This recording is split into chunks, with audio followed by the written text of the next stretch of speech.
இன்றைய தினம் பார்த்தேன், பரவாயில்ல, காவல்துறை ஓரளவுக்கு பாதுகாப்பு கொடுத்தாங்க. இந்த பாதுகாப்பை ஏற்கனவே கொடுக்கப்பட்டிருந்தா 46 உயிர் இழந்திருக்க வேண்டிய அவசியம் இல்லை.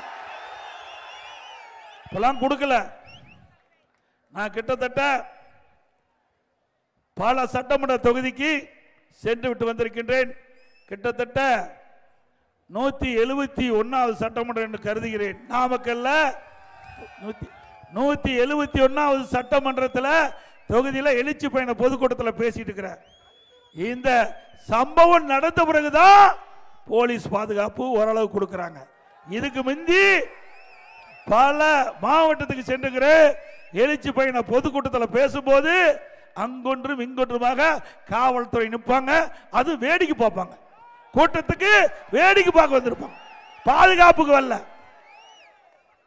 ஸ்டாலின் அவர்களே, நீங்க ஆளுகின்ற கட்சியில முதலமைச்சர் இருக்கிற காரணத்தினால ஆளே நடமாட்டம் இல்லாத பகுதியெல்லாம் காவல்துறை காவலர்களை நிறுத்தி உங்களுக்கு பாதுகாப்பு கொடுக்கிறாங்க.